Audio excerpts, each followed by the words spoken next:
رحمۃ اللہ وبرکاتہ نحمد ونصلی علی رسولہ الکریم اما بعد اعوذ باللہ من الشیطان الرجیم بسم اللہ الرحمن الرحیم۔ آج کا مضمون ہے عورتوں کے لیے سونے کا زیور۔ حضرت اسماء بنت یزید رضی اللہ تعالیٰ عنہ فرماتی ہے کہ حضور اقدس صلی اللہ علیہ وسلم نے ارشاد فرمایا کہ جو عورت اپنے گلے میں سونے کا ہار ڈالے گی اس کے گلے میں اسی طرح کا آگ کا ہار قیامت کے دن ڈالا جائے گا، اور جو عورت اپنے کان میں سونے کی بالی ڈالے گی اس کے کان میں اسی جیسی آگ کی بالی قیامت کے دن ڈالی جائے گی۔ اس حدیث شریف سے عورتوں کے لیے بھی سونے کا پہننا ناجائز و حرام معلوم ہوتا ہے۔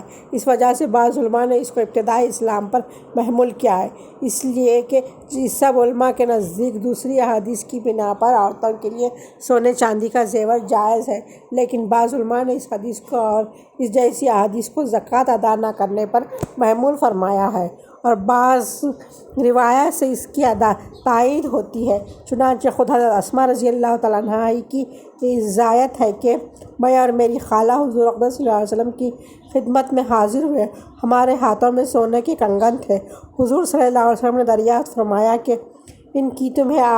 انہیں زکوٰۃ ادا کرتی ہو؟ ہم نے عرض کیا کہ نہیں۔ حضور صلی اللہ علیہ وسلم نے فرمایا تم اس سے نہیں ڈرتی کہ اللہ جل شانہ تمہیں آگ کے کنگن پہنائے، ان کو زکوٰۃ ادا کیا کرو۔ یہ روایت اس مضمون میں صاف اور واضح ہوتی ہے کہ جہنم کی آگ اس کے بدلے میں پہننا تو اسی صورت میں ہے کہ ان کی زکوٰۃ ادا نہ کی جائے۔ عورتوں کو اس کا بہت خیال رکھنا چاہیے کہ جو زیور آج بدن کی زینت بن رہی ہے وہ زکوٰۃ ادا نہ کرنے کی صورت میں کل جہنم کی آگ دہکتی ہوئی آگ بن جائے گی۔ حضرت اسماء رضی اللہ تعالیٰ عنہ کا فرمانا ہے کہ زکوٰۃ ادا نہیں کرتی، ممکن ہے کہ اس وجہ سے کہ ان کی اس وقت تک یہ مسئلہ معلوم نہ تھا، چنانچہ دوسری حدیث میں ان کا سوال کرنا اس کی دلیل ہے۔ یہ بھی ہو سکتا ہے کہ اس وقت تک وہ زیور عورت کی اصل ضرورت یہ سمجھی جاتی تھی، حالانکہ زیور اصلی ضرورت ہی نہیں ہے، ایک زائد چیز ہے۔ اس کا مطلب موافق سونے کی کوئی تخصیص نہ ہوگی۔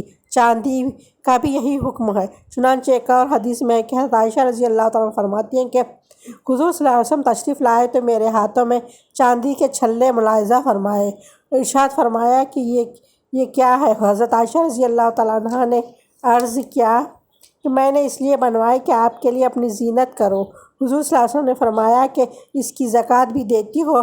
میں نے عرض کیا کہ نہیں۔ حضور صلی اللہ علیہ وسلم نے فرمایا تجھ کو تو جہنم کی آگ کے لیے ہی کافی ہے۔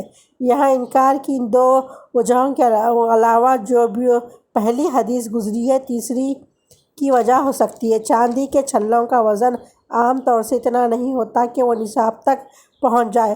حضور صلی اللہ علیہ وسلم کا ارشاد کا مطلب یہ ہے کہ ایک زیور کی مقدار اگرچہ اتنی نہ ہو لیکن دوسرے زیور کے ساتھ ملا کر بھی نصاب کو پہنچ جائے تو اس پر زکوٰۃ واجب ہے۔